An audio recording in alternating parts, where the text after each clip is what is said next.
Hi, this is Srinivas Valeti. Welcome to Big Story. America అధ్యక్షుడు Donald Trump గోడ దిగనంటున్నాడు. మెక్సికోతో సరిహద్దులో గోడ కట్టడానికి నిధులు ఇవ్వకపోతే ఏకంగా ఎమర్జెన్సీ విధించాడు. గోడ దిగిన ట్రంప్ గొడవతో అమెరికా గిలగిల్లాడుతోంది. ట్రంప్ గొడవ ఈరోజు ప్రత్యేక కథనం గోడ దిగిన ట్రంప్. ట్రంప్ గొడవకు దాశరథి గజళ్లకు సంబంధం ఏమీ లేదు, కానీ ట్రంప్ గోడ గురించి చదివినప్పుడు దాశరథి రాసిన ఒక గజల్లోని 4 పంక్తులు తప్పక గుర్తుకొస్తాయి. పగబూని కరుకువారు బంధించి ఉంచినారు, ఏ నాటికైనా గాని ఈ గోడ పొడిచిరానా అని రాశారు దాశరథి. రమ్మంటే చాలు గాని రాజ్యాలు విడిచిరానా, నీ చిన్ని నవ్వు కోసం స్వర్గాలు గడిచిరానా దాశరథి రాసిన గజల్లోని వ్యాఖ్యలు. ట్రంప్ గోడకు ఈ గజలకు మోకాలకి బట్టతలకున్న సంబంధమైనా చాలా గట్టి సంబంధమే ఉంది. అమెరికాలో మెరుగైన జీవితమే మెక్సికన్ల ప్రేయసి. ఆ మెరుగైన జీవితం అందించే చిన్ని నవ్వు కోసం మెక్సికన్లు రాజ్యాలు గడిచి వస్తున్నారు. వారు రాకుండా ట్రంప్ ఇప్పుడు గోడ కడుతున్నాడు.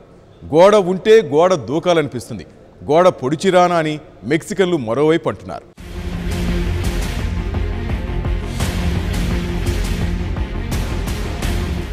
గొడవ అమెరికా షట్ డౌన్ కు దారితీసింది. తాను అధికారంలోకి వస్తే అమెరికా మెక్సికో సరిహద్దు గోడ నిర్మాణం చేపడతానని అధ్యక్ష ఎన్నికల సందర్భంగా డొనాల్డ్ ట్రంప్ ప్రకటించిన సంగతి తెలిసిందే.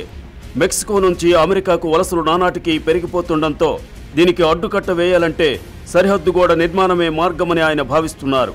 అయితే గోడ నిర్మాణానికి అవసరమైన నిధులు అమెరికన్ కాంగ్రెస్ ఇవ్వడం లేదు. దాంతో దేశంలో ఎమర్జెన్సీయే ప్రకటించాడు. అక్రమ వలసలు అమెరికాపై దాడిగా అభివర్ణించిన ట్రంప్ వాటిని అడ్డుకోవడానికే గోడ నిర్మాణం చేపడుతున్నట్టు ప్రకటనలో వెల్లడించారు. జాతీయ ఎమర్జెన్సీ ప్రకటించడంపై దేశవ్యాప్తంగా విమర్శలు వెల్లువెత్తాయి. The inevitable legal challenges to this declaration, a lot of that conduct and those words may come back to bite the president. He may win, he may lose, he may be challenged in a few different venues and face different results. But the big question, of course, is what will happen when this reaches the Supreme Court, as it almost inevitably will. ఎన్నికల ప్రచారంలో ప్రకటించినట్లు Mexico సరిహద్దులో గోడ నిర్మాణం కోసం $5 billion నిధులు కేటాయించాలన్న Trump డిమాండ్ను ప్రతినిధుల సభలో మెజారిటీగా ఉన్న డెమోక్రాట్లు వ్యతిరేకించడంతో డిసెంబర్ 21 అర్ధరాత్రి నుంచి అమెరికా షట్ డౌన్ ప్రారంభమైంది. ఈ అంశంపై చర్చల కోసం అధ్యక్ష భవనం వైట్ హౌస్లో ట్రంప్ ఏర్పాటు చేసిన సమావేశం కేవలం 14 నిమిషాల్లోనే ముగిసింది. నా గోడ నిర్మాణానికి మీరు ఒప్పుకుంటారా లేదా అని స్పీకర్ నాన్సీ పెలోసిని ట్రంప్ సూటిగా అడిగారట. ఒప్పుకోకపోతే చర్చించడానికేమీ లేదు అంటూ బయటకు వచ్చేశాడు. ఇవి రాజకీయాలు కాదు, దేశ ప్రజలకు మంచి చేయడానికి ప్రయత్నిస్తున్నా అని ట్రంప్ తర్వాత ప్రకటించాడు. He asked Speaker Pelosi, "Will you agree to my wall?" She said no. And he just got up and said, "Then we have nothing to discuss," and he just walked out. Again, we saw a temper tantrum. Tonight I am speaking to you because there is a growing humanitarian and security crisis at our southern border. This is a humanitarian crisis, a crisis of the heart and a crisis of the soul. America అధ్యక్షుడు Donald Trump వ్యవహార శైలి విచిత్రమైంది. గోడ కట్టడానికి సరేనంటారా లేక ప్రజలను పస్తులుంచమంటారని విపక్షంతో గొడవ పెట్టుకున్నాడు.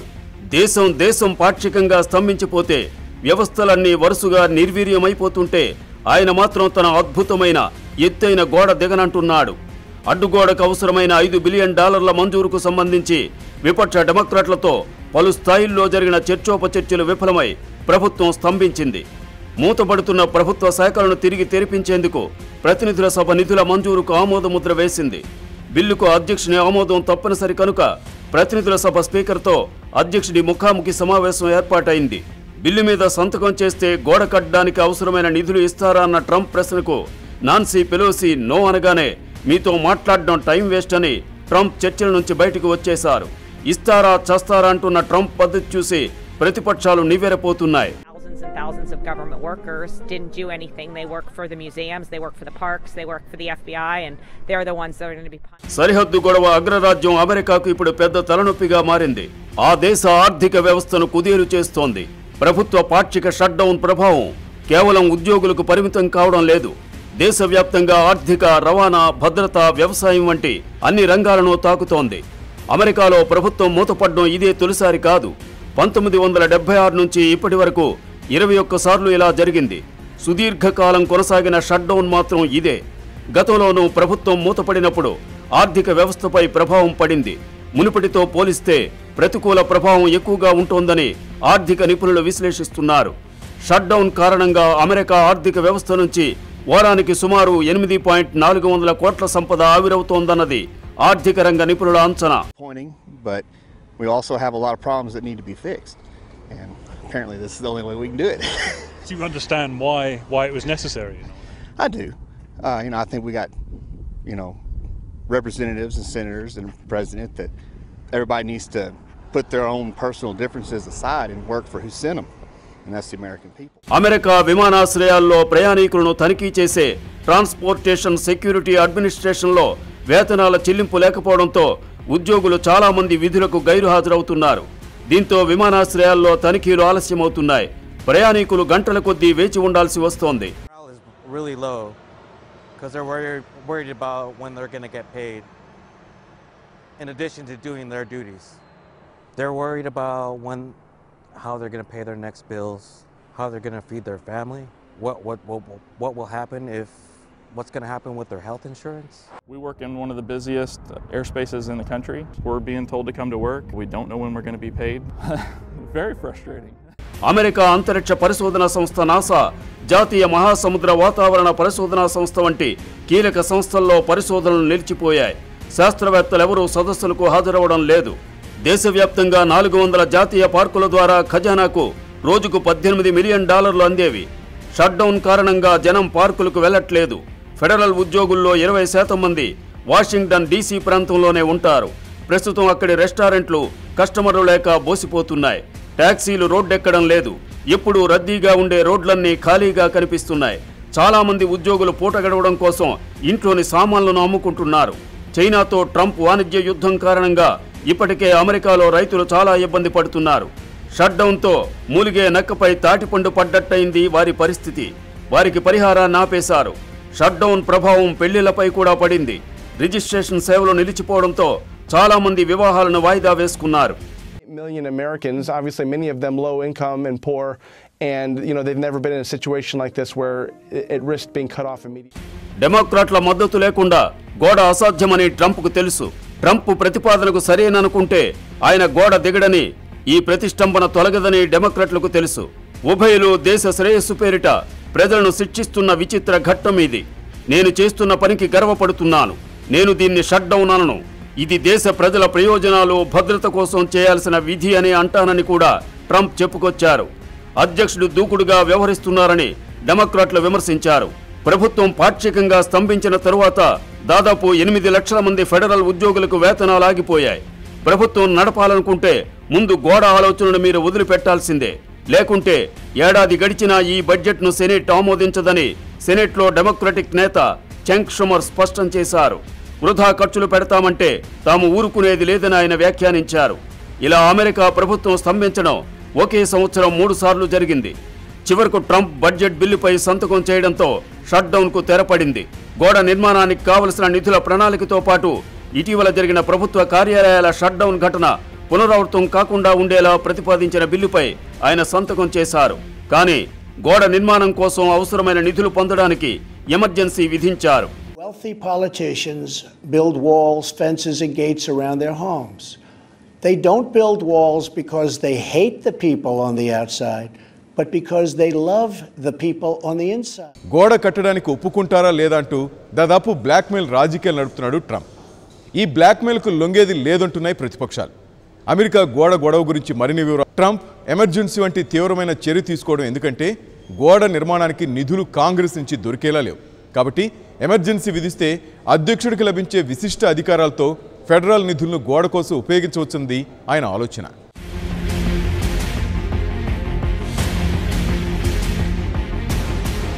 Trump కంటే ముందు అధ్యక్షులుగా పనిచేసిన వారు కూడా ఈ ఎమర్జెన్సీ విధించే అధికారాన్ని విరివిగా వాడుకున్నారు. ఉగ్రవాద సంబంధాలున్న సంస్థలకు నిధులు రాకుండా అడ్డుకోవడంలో నిర్ణయం తీసుకోవడానికి, మానవ హక్కుల ఉల్లంఘనలకు పాల్పడే దేశాల్లో పెట్టుబడులను నిషేధించడానికి, విదేశాంగ విధానంలో తాము తీసుకున్న నిర్ణయాలు అమలు చేయడానికి, ఇలా అనేక సందర్భాల్లో గత అధ్యక్షులు ఈ అధికారాన్ని వాడుకున్నారు. మాదక ద్రవ్యాల వ్యాపారాన్ని నిరోధించే మిలిటరీ ప్రాజెక్ట్ నిధులను మళ్లించి దీనికి వినియోగించే అవకాశం ఉంది. మెక్సికో అమెరికా సరిహద్దుల్లో 3200 కిలోమీటర్ల మేర గోడ నిర్మించేందుకు మొత్తం $23 బిలియన్ ఖర్చవుతుందని అంచనా.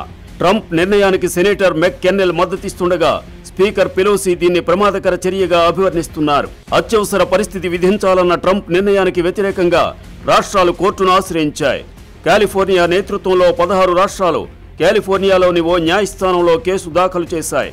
అధ్యక్షుడిగా తనకున్న అధికారాలను దుర్వినియోగం చేస్తున్న ట్రంప్ను నిలువరించేందుకు ఆయన కోర్టు ముందుకు తెస్తున్నామని కాలిఫోర్నియా అటార్నీ జనరల్ జేవియర్ బెసెర్రా అన్నారు. ప్రజలు పన్నుల రూపంలో కట్టిన డబ్బును ట్రంప్ దోచుకుంటున్నారని, దాన్ని కాంగ్రెస్ చట్టబద్ధంగా అడ్డుకుందని, అయినా ట్రంప్ అధికార దుర్వినియోగంతో పంతం నెగ్గించుకునే ప్రయత్నం చేస్తుండటంతోనే కోర్టును ఆశ్రయించామని చెప్పారు. He's been embarrassed and his base needs to be fed. California's Democratic Governor Gavin Newsom is filing a lawsuit to challenge the emergency declaration. Donald Trump will see you in court. Trump నిర్ణయానికి వ్యతిరేకంగా public citizen అనే సంస్థ కూడా case దాఖలు చేసింది. Trump ప్రతిపాదిస్తున్న గోడ వేసే మార్గంలో పొలాలు ఉన్న టెక్సాస్కు చెందిన 3 స్థల యజమానుల తరపున ఈ సంస్థ కోర్టుకు వెళ్లింది. New York Democratic attorney general Letitia James కూడా ట్రంప్ నిర్ణయానికి వ్యతిరేకంగా చట్టపరంగా ఉన్న అన్ని మార్గాల్లో పోరాడతానని చెప్పారు. వైట్ హౌస్ రోజ్ గార్డెన్ నుంచి ట్రంప్ ఎమర్జెన్సీని ప్రకటించారు. ఇలా చేయడం వల్ల గోడ నిర్మాణం కోసం $800 కోట్ల తాను వినియోగించే అధికారం దఖలుపడుతుందని ఆయన తెలిపారు. అయితే సుమారు 3200 కిలోమీటర్ల మేర నిర్మించతలపెడుతున్న ఈ గోడ కోసం అవసరమైన $2300 కోట్ల ఇది చాలా తక్కువ. ఎమర్జెన్సీపై కోర్టుకు వెళ్తారని, అయితే సుప్రీంకోర్టులో అడ్డంకులన్నీ తొలగిపోవచ్చని ట్రంప్ అన్నాడు. So the order is signed, and I'll sign the final papers as soon as I get into the Oval Office, and we will have a national emergency, and we will then be sued, and they will sue us in the Ninth Circuit, even though it shouldn't be there, and we will possibly get a bad ruling, and then we'll get another bad ruling, and then we'll end up in the Supreme Court, and hopefully we'll get a fair shake, and we'll win in the Supreme Court, just like the ban. They sued us in the Ninth Circuit, and we lost, and then we lost in the appellate division, and then we went to the Supreme Court, and we won. And it was very interesting because yesterday they were talking about the ban, because we have a ban. It's very helpful, Madam Secretary. Is that right? Without the ban, we'd have a bigger problem. We have a ban on certain areas. 600 సరే గోడ కట్టవలసిందే అంటున్నాడు Trump. కానీ ఈ గోడ ఎందుకో అర్థం కాక ఒక పిల్లవాడు అడిగిన ప్రశ్నకు బిత్తరపోయే పరిస్థితి వచ్చింది. ఓ కార్యక్రమానికి రిపబ్లికన్ సెనేటర్ టామ్ కాటన్ హాజరై స్థానికులు అడుగుతున్న ప్రశ్నలకు సమాధానం చెబుతున్నారు. ఇంతలో ఓ 7 ఏళ్ల బాలుడు మెక్సికో అమెరికాకు మధ్య గోడ నిర్మించాలని చూస్తోన్న తమ దేశ అధ్యక్షుడు డొనాల్డ్ ట్రంప్ తీరుపై మండిపడ్డాడు. ఆ గోడ గురించి చిన్నారి టోబీ స్మిత్ సెనేటర్ను ప్రశ్నిస్తూ ట్రంప్ ఆ గోడ ఎందుకు కట్టాలని అనుకుంటున్నారని అడిగాడు. మెక్సికన్లు తమకు అంత ముఖ్యమైన వాళ్ళు కాదని ట్రంప్ అంటున్నారు. కానీ ఆర్కన్సాస్లో ఉండే వారికి మెక్సికన్లంటే ఇష్టమని ఆ బాలుడు పేర్కొన్నాడు. పిల్లలకు వినోదాన్నిచ్చే పార్కుల వంటివి తొలగించి గోడను కట్టాలని అనుకుంటున్నారని, గోడ నిర్మాణం కోసం ఇటువంటి పనులు చేయడం భావ్యం కాదని అన్నాడు. ఆ బాలుడు మాట్లాడిన తీరుకి ఆ సభలోని వారంతా హర్షధ్వానాలు వ్యక్తం చేశారు. I'm Toby. I'm sorry, what was your name, bud? Toby. Tony? Toby. Tony, okay, Tony. Well, so Donald Trump thinks a wall is more important than kids' games and stuff. But to kids, it's more important. And Donald Trump makes Mexicans not important to people who are in Arkansas who like Mexicans, like me, my grandma, and all my people. And he's deleting all the parks and PBS Kids just to make a wall.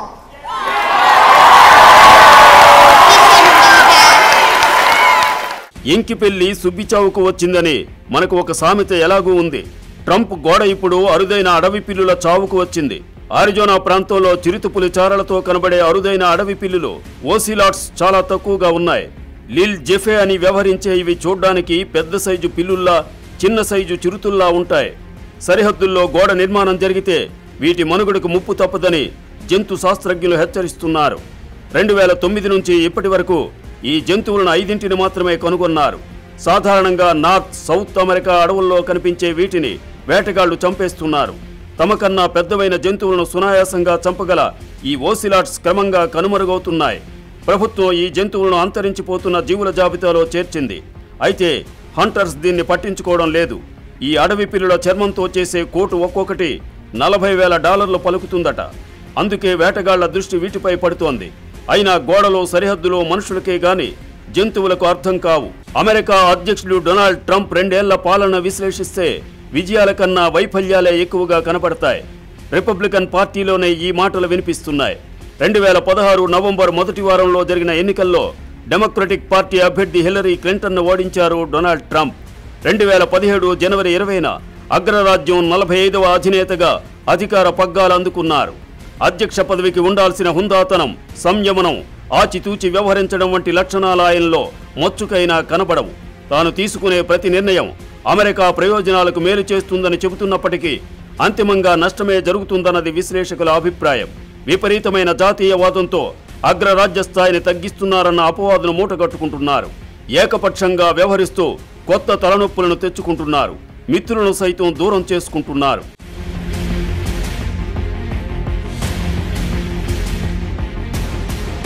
Trump హయాంలో America ప్రాబల్యం, ప్రతిష్ట పెరక్కపోగా మరింత తగ్గింది. వాతావరణ మార్పులపై 2015 డిసెంబర్లో 200 దేశాలు సంతకం చేసిన పారిస్ ఒప్పందం నుంచి అమెరికా వైదొలగింది. ఇది అంతర్జాతీయంగా అనేక విమర్శలకు దారితీసింది. అధికారం చేపట్టిన తొలి రోజుల్లోనే Syria, Libya, Sudan, Somalia, Yemen, Iraq, Iran తదితర ముస్లిం దేశాలపై ట్రావెల్ బ్యాన్ విధించడంతో అంతర్జాతీయంగా వ్యతిరేకత వ్యక్తమైంది. చివరకు అమెరికా న్యాయస్థానాలు ఈ నిర్ణయాన్ని కొట్టిపారేయడంతో కంగుతిన్నారు.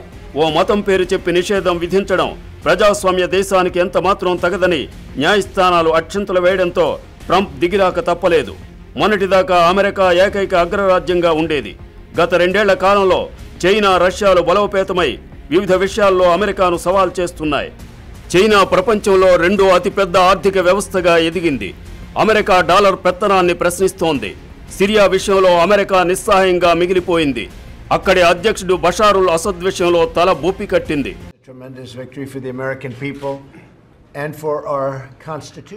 సిరియా, ఆఫ్ఘనిస్తాన్ పరిస్థితులు చక్కబడక ముందే ఆయా దేశాల నుంచి సైన్యాన్ని వెనక్కు రప్పించాలన్న నిర్ణయం అర్ధరహితమైందన్న వాదన వినపడుతోంది. అంతర్యుద్ధంతో సతమతమవుతున్న ఆఫ్ఘనిస్తాన్కు అన్ని విధాలా చేయూత అందిస్తున్న భారత్ను విమర్శించడం కేవలం అవగాహన రాహిత్యమే అని చాలా మంది ట్రంప్ను విమర్శించారు. రమారమి 2 లక్షల కోట్లకు పైగా సాయం అందించిన భారత్ కేవలం గ్రంథాలయం మాత్రమే నిర్మించిందని ట్రంప్ చెప్పాడు. ఇది ఆయన ప్రగల్భాలకు నిదర్శనం. India and Prime Minister Modi, but he's constantly telling me he built a library in Afghanistan. Okay, a library.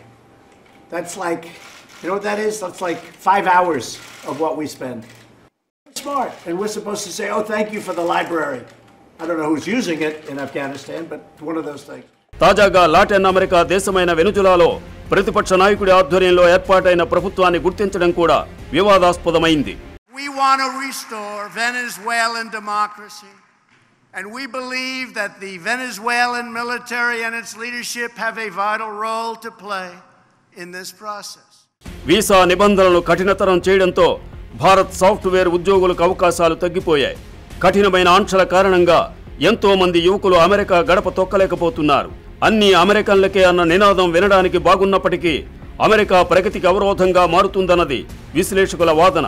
అధ్యక్షుడు ట్రంప్ వచ్చే ఎన్నికల్లో గడ్డు పరిస్థితులు ఎదుర్కొనక తప్పదన్నది విశ్లేషకుల అభిప్రాయం.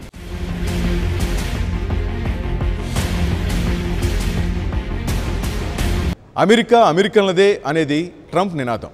గోడ ఖర్చు మొత్తం మెక్సికోతో కక్కిస్తానని నిన్న మొన్నటి వరకు గర్జించారు. ఇప్పుడు అది అసాధ్యమని తేలిపోవడంతో ఎన్నికల హామీ నెరవేర్చుకోవడానికి తన ప్రజల సొమ్ము మీద పడ్డారు. గోడతో ముడిపడిన తన వ్యక్తిగత ప్రతిష్టకు మాత్రమే ట్రంప్ ప్రాధాన్యం ఇస్తున్నారని విమర్శకులు అంటున్నారు. గోడ నిర్మాణం అమెరికా విలువలకు, చరిత్రకు అప్రదిష్ట తెచ్చిపెడుతుందని, గోడలు కట్టినంత మాత్రాన వలసల నివారణ పూర్తిగా సాధ్యం కాదని, మెక్సికో వలసదారులను నిర్వహించడానికి ప్రత్యామ్నాయ మార్గాలు అనేకం ఉన్నాయని డెమోక్రాట్లు అంటున్నారు. అమెరికా అమెరికన్దే అంటున్నాడు ట్రంప్. కానీ అమెరికా అగ్రరాజ్యంగా అభివృద్ధి సాధించడంలో వలస వచ్చిన అనేక జాతులు పోషించిన పాత్ర చాలా కీలకమైంది. గోడలు కట్టుకోవడం వల్ల అమెరికా తిరోగమనానికి గురవుతుందంటున్నారు విమర్శకులు.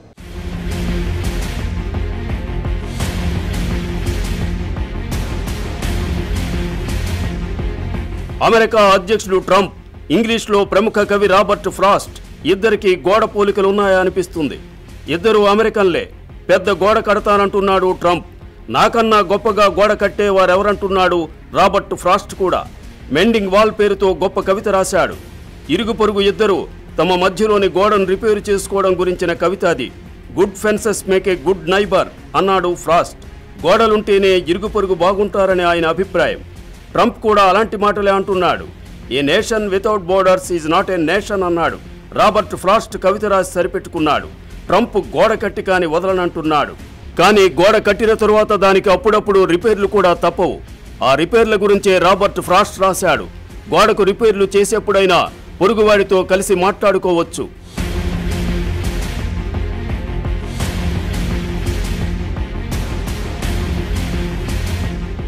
చరిత్రలో చాలా గోడలు లేచాయి, చాలా గోడలు కూలాయి. ఇప్పుడు అమెరికా అధ్యక్షుడు ట్రంప్ మెక్సికో సరిహద్దులో గోడ కడతానంటున్నాడు. కొన్ని దేశాల వలసదారులు, శరణార్థులు తమ దేశంలోకి రాకూడదంటూ శాసనాల గోడలు కడుతున్నాడు. ఈ పనులన్నీ అమెరికా ప్రజల రక్షణ కోసమేనని ఆయన అంటున్నాడు. కాదు, మీ విద్వేషమే దీనికి కారణమని కొందరు ప్రపంచవ్యాప్తంగా గొంతెత్తుతున్నారు. మెరుగైన జీవితం కోసం వెతుక్కుంటూ వెళ్ళడం మనిషి సహజ నైజం. అమెరికాలో తెల్లవాళ్ళు కూడా అలాగే వచ్చారు. ఇప్పుడు ఇతరులు రాకూడదని అంటున్నారు, గోడలు కడుతున్నారు. కానీ ఈ గోడలు ఆపుతాయా? మరోసారి దాశరథి రాసిన కవితే గుర్తొస్తుంది. 7 సాగరాలు, ఎన్నెన్నో పర్వతాలు, ఎంతెంత దూరమైనా బ్రతుకంతా నడిచిరానా, నీ చిన్ని నవ్వు కోసం రాజ్యాలు విడిచిరానా.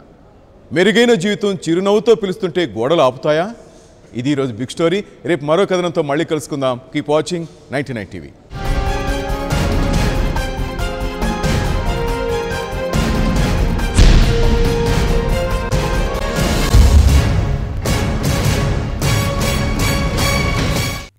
For more updates, please subscribe 99 TV Telugu.